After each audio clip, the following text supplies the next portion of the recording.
January 3, 2026, Caracas, Venezuela. U.S. Special Forces abduct President Nicolas Maduro. Operation Swift Justice executed flawlessly. Maduro is now in U.S. custody, facing drug trafficking charges. The Venezuelan government collapses into chaos. Acting President Delcy Rodríguez claims power, but she controls nothing. The military is divided. The people are rioting, and the U.S. announces total oil blockade. No Venezuelan oil leaves the country, period. War Pulse has the tactical breakdown. The blockade is comprehensive and overwhelming. U.S. Navy deploys massive force to Venezuelan coast. 5 Arleigh Burke-class destroyers form the core: USS Carney, USS Winston Churchill, USS Porter, USS Rafael Peralta, USS Paul Ignatius.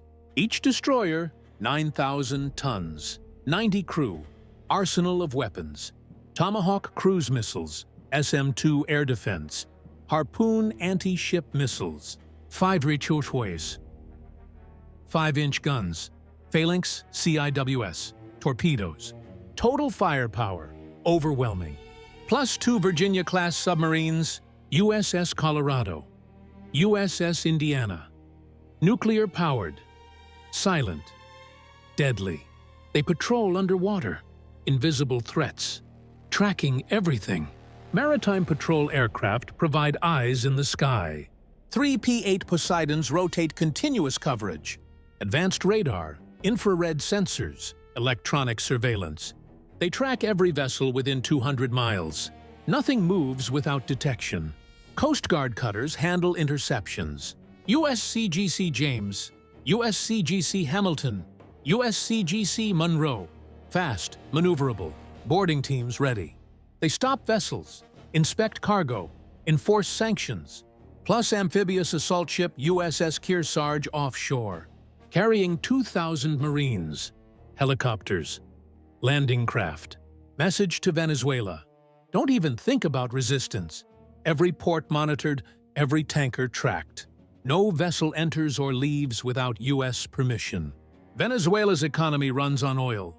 95% of exports. Daily production, 600,000 barrels. Most for export. At $85 per barrel, that's $51 million per day. $1.5 billion per month. Critical revenue. Without oil sales, the regime has zero income. No money for military salaries. No money for government operations. No money for food imports. No money for anything. This is economic strangulation by naval power, and it's devastatingly effective. Within 48 hours, panic spreads through Venezuelan government. Acting President Delcy Rodríguez convenes emergency cabinet. Oil minister: we have 16 tankers loaded and ready. We must export. Defense minister: U.S. Navy will intercept them all. Finance minister: without revenue, we collapse in weeks. Interior minister: military hasn't been paid in 2 months. Loyalty is questionable. Rodríguez faces impossible choices. Try to break the blockade. U.S. Navy destroys any resistance. Negotiate with Washington. Trump demands total surrender. Seek Russian or Chinese help. Both refuse military intervention. There's no good option. Meanwhile, those 16 loaded tankers make desperate gamble. Oil Ministry coordinates simultaneous departure from 4 different ports: La Guaira, Puerto Cabello, Maracaibo, Carúpano, all at once. 3 Breeder M, January 5th. The plan? Overwhelm U.S. forces with multiple targets. At least some tankers must escape, get revenue to regime. But U.S. anticipated this exact scenario. P-8 Poseidon detected the loading, warned command. Naval forces positioned in advance, ready to intercept. When tankers depart, Americans are waiting. La Guaira, USS Carney, destroyer blocks exit. Puerto Cabello, USS Winston Churchill intercepts. Maracaibo, USS Porter handles that route. Carúpano, Coast Guard cutters plus USS Paul Ignatius. Every tanker intercepted within 12 nautical miles. Warning shots fired. 5-inch guns. Boom! Boom! Massive water splashes 100 meters ahead of tankers. The message is unmistakable: stop or be sunk. Tanker captains know they can't fight destroyers. Their ships are unarmed, slow, vulnerable. One well-placed shot sinks them. All 16 tankers stop engines, surrender. Boarding teams secure each vessel. Crews detained, cargo seized, ships redirected to U.S. custody. Total operation time, 6 hours. Total Venezuelan losses, 16 tankers, 8 million barrels of oil. Value, $680 million gone. Plus the vessels themselves, $240 million in assets. Nearly $1 billion seized in single operation. Venezuela's breakout attempt fails catastrophically. Comment if this blockade is legal under international law. Now Venezuelan ports are paralyzed completely. No tankers dare approach. Too dangerous. The few that try are intercepted immediately. 3 cargo vessels seized trying to deliver food and medicine. U.S. claims they're smuggling for the regime. Venezuela claims humanitarian crisis. Both are partly correct. The blockade is causing severe suffering. Food shortages worsen daily. Supermarket shelves empty. Medicine unavailable. Hospitals run out of supplies. Fuel scarce. Gas stations close. Transportation collapses. Ordinary Venezuelans pay the price for regime's defiance. But regime insiders continue hoarding resources. Military commanders, government officials, Maduro loyalists. They have food, medicine, fuel, protection, while people starve. This is typical dictatorship behavior. International reaction divides sharply along geopolitical lines. European Union supports blockade. German Chancellor: Maduro regime was criminal. U.S. action justified. French President: restoration of democracy requires pressure. UK Prime Minister: we stand with United States. European navies don't participate, but they don't oppose either. Tacit approval. China condemns the blockade vigorously. Foreign Ministry: illegal interference in sovereign nation. Economic warfare against Venezuelan people. U.S. imperialism must stop, but Beijing takes no action. Chinese warships don't deploy to Caribbean. No economic aid sent to Venezuela. Just statements, no substance. Because China knows U.S. Navy dominates that region. Military intervention means confrontation with America. Beijing won't risk war over Venezuela. Russia agrees with China rhetorically. Foreign Minister Lavrov: U.S. violating international law. Venezuela has right to self-determination. We condemn this aggression. But Moscow also does nothing. Russia has no naval power in Caribbean.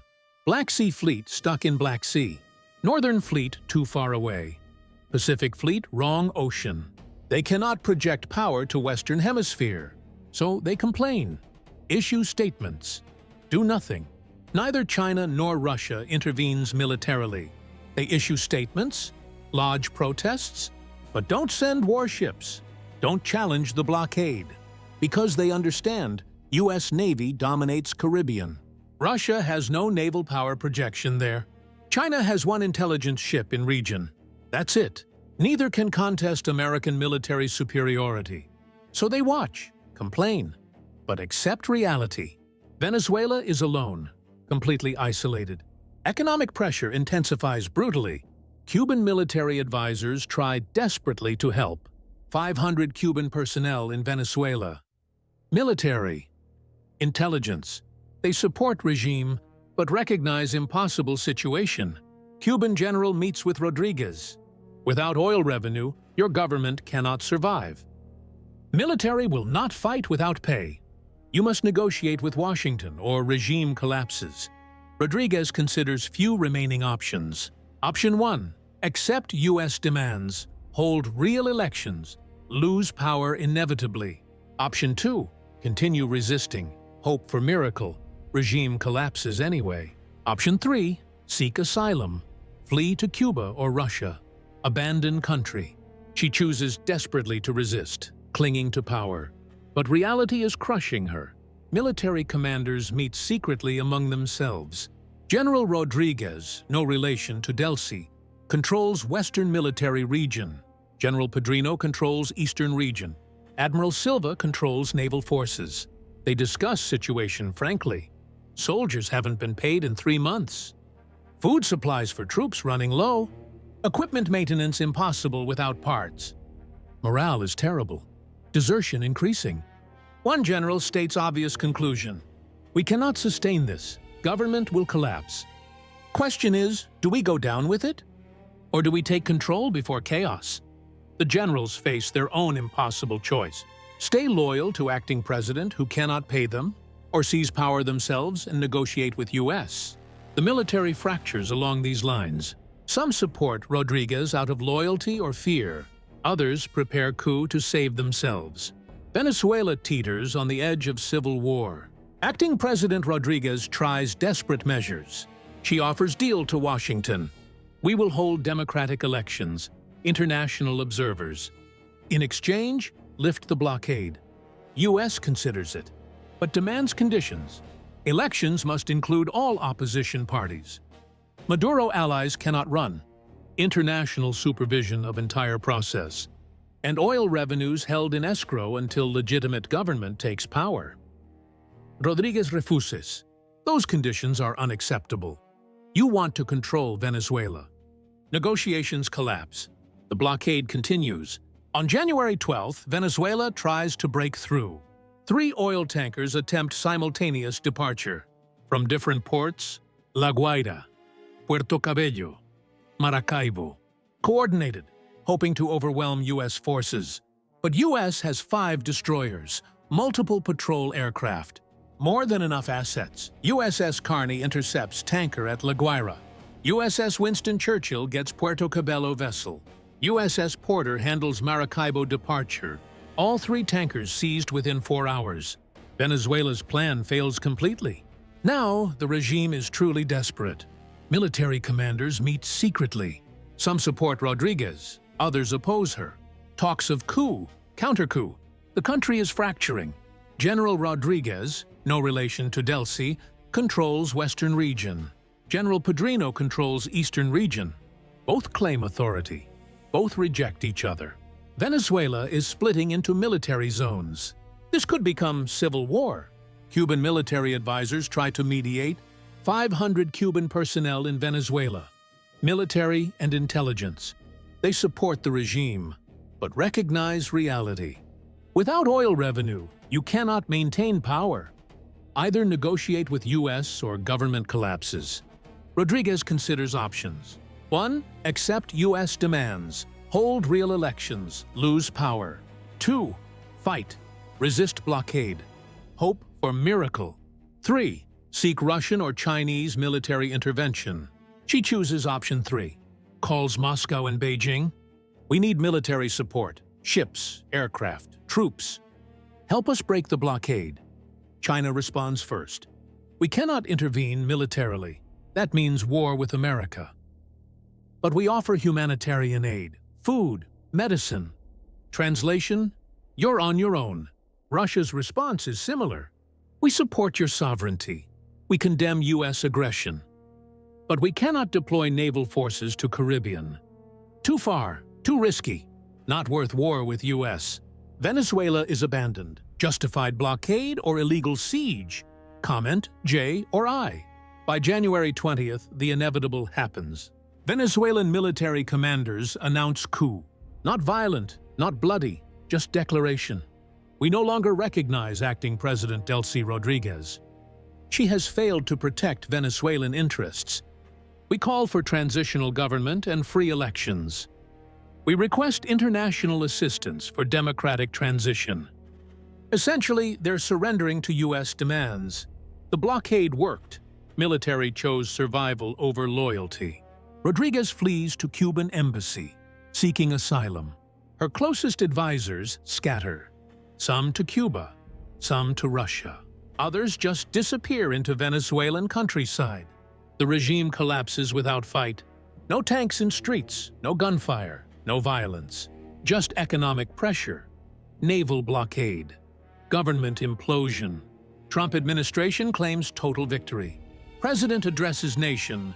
Venezuela is now free. Maduro regime has fallen. democracy will be restored, and Venezuelan oil will benefit Venezuelan people. But the details reveal different story. U.S. will supervise Venezuelan transition. U.S. military advisors embedded with Venezuelan forces. U.S. Treasury controls oil revenue distribution. U.S. companies get favorable contracts for reconstruction. This is regime change, but branded as liberation. International law experts protest vigorously. You cannot just blockade a country until government collapses. This is economic warfare, siege tactics, violation of sovereignty, illegal use of force. U.S. responds with realpolitik. Venezuela's regime was criminal, trafficking drugs, oppressing people. We protected our hemisphere, restored democracy. International law evolves. This is 21st century peacekeeping. The legal justification is dubious at best, but military facts are undeniable. U.S. controlled Venezuelan waters completely. U.S. dictated terms unilaterally. Venezuela had no choice but acceptance. This is raw power politics. Naval dominance translated directly into political control. The Venezuelan transition government forms quickly. Military generals, opposition politicians, technocrats, all vetted by Washington, all acceptable to U.S. They announce immediate priorities, elections within 90 days, international observers mandatory. All political parties allowed participation, anti-corruption investigations of Maduro officials, and most importantly, oil production restructuring. Agreement details reveal U.S. control depth. All oil revenues deposited in international escrow account, managed by consortium, World Bank, IDB, Swiss banks. Funds released only to elected government for specific purposes. Cannot be stolen by transitional officials or military. U.S. maintains security advisory role indefinitely. Translation: American troops stay in Venezuela. Small contingent initially, 500 personnel. Based at key facilities, airports, oil infrastructure, military bases. Officially advising Venezuelan security forces. Actually ensuring compliance with U.S. interests. The blockade partially lifts after transition government established. Legitimate oil trade can resume gradually, but every tanker must be inspected before departure. U.S. Coast Guard teams verify cargo destinations. Ensure oil going to approved buyers only. Revenue properly recorded. Deposited in escrow. No shadow fleet operations permitted. This creates two-tier system that favors U.S. completely. Legal oil trade, allowed but heavily supervised. Shadow fleet operations, still hunted and seized aggressively. Venezuelan State Oil Company PDVSA undergoes forced reorganization. New management appointed, all U.S. approved. International auditors review everything. Transparency requirements, anti-corruption measures. Slowly, production increases from 400,000 to 700,000 barrels daily. Still far below peak of 3 million barrels. Infrastructure decayed badly under Maduro and Chavez. Wells damaged, refineries broken, pipelines leaking. Rebuilding takes years, requires billions in investment. International oil companies return cautiously but eagerly. Chevron, ExxonMobil, Shell, Total, Repsol. They invest in infrastructure rehabilitation in exchange for production sharing agreements. Venezuela gets some revenue. Companies get oil access. U.S. gets friendly government and strategic control. Everyone wins, except Venezuelan sovereignty. China watches this transformation with deep alarm. They invested $60 billion in Venezuela under Maduro. Loans for infrastructure, oil development, political support. Now that investment is threatened. New Venezuelan government reviews all contracts. Previous regime signed many corrupt agreements. We will renegotiate terms or cancel entirely. Translation: Chinese investments are lost. Beijing protests vigorously but lacks leverage. Venezuela must honor international obligations. Existing contracts are legally binding, but they cannot enforce this. Chinese warships cannot reach Caribbean waters. Economic pressure ineffective against bankrupt country. legal claims unenforceable without Venezuelan cooperation. China learned expensive geopolitical lesson.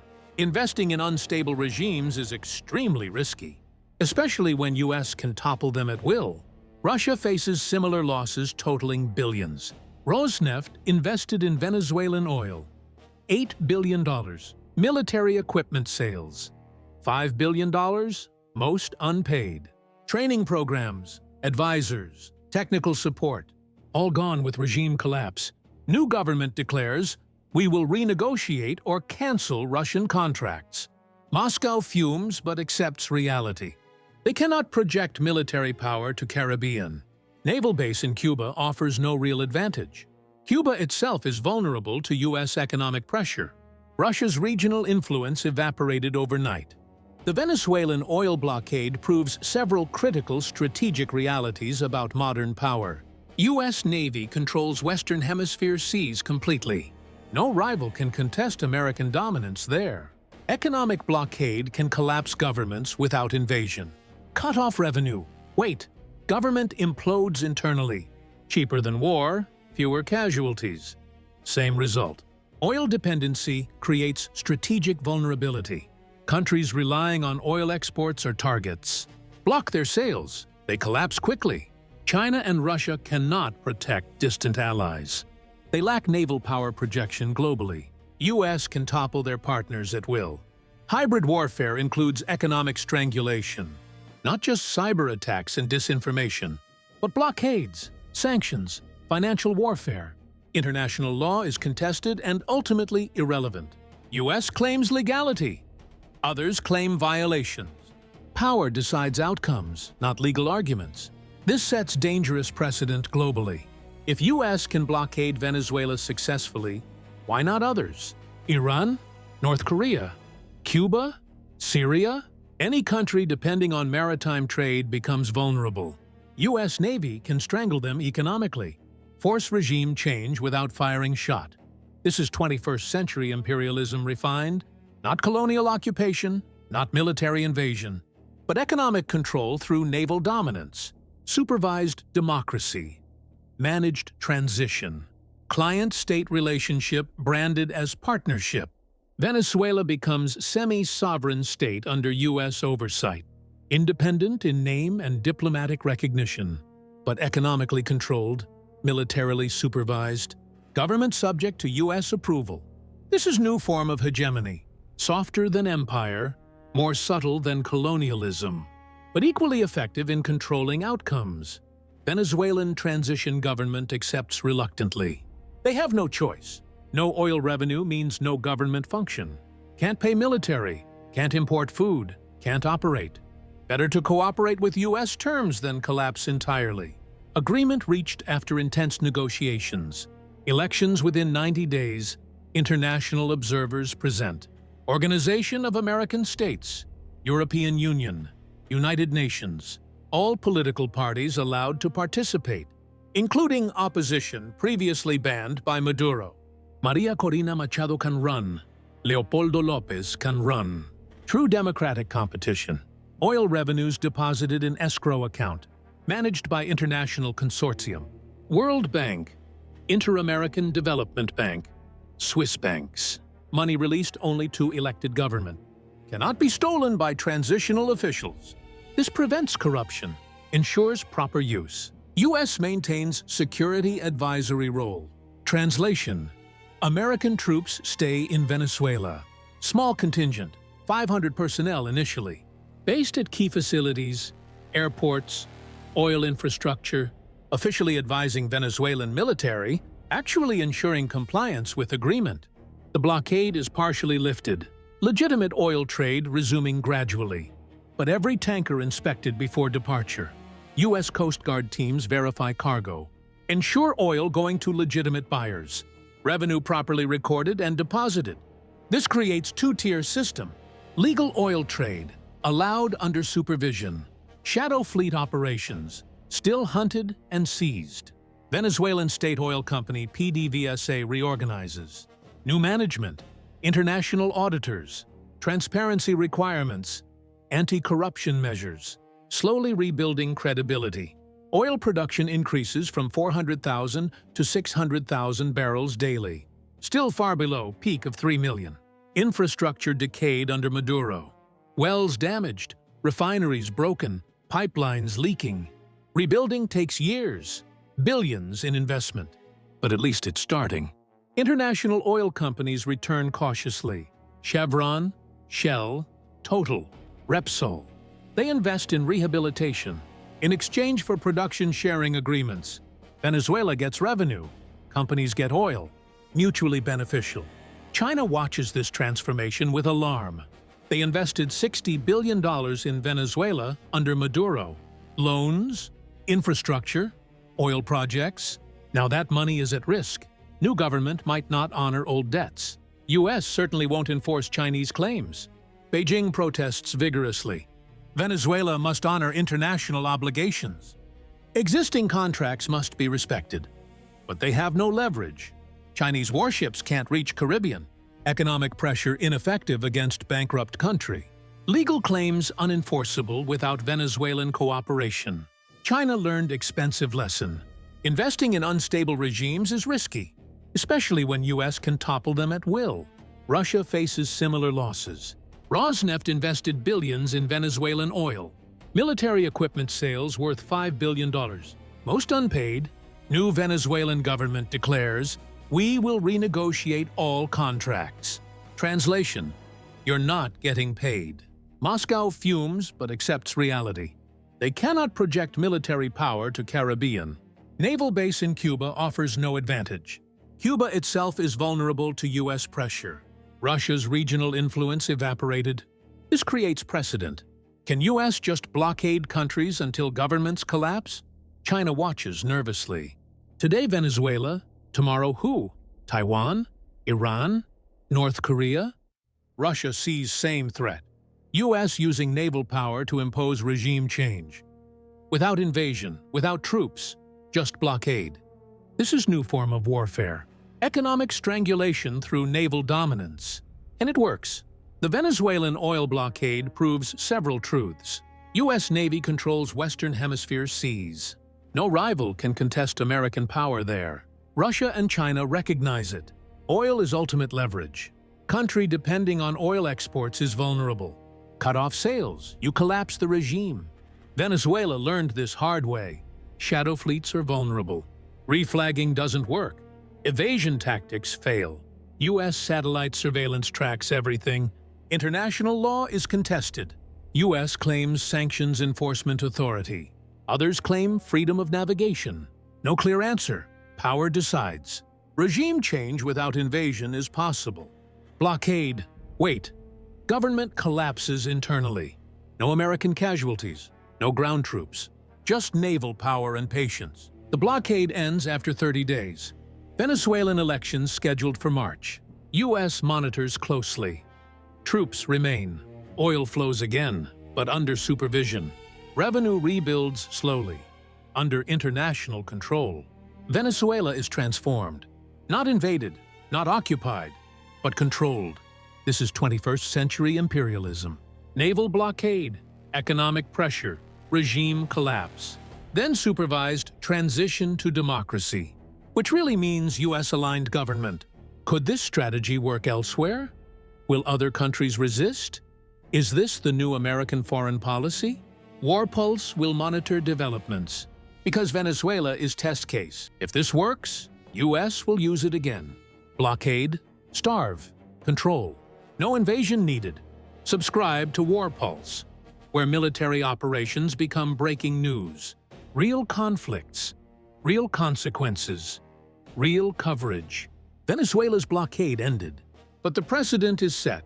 War Pulse, where real conflicts meet real coverage.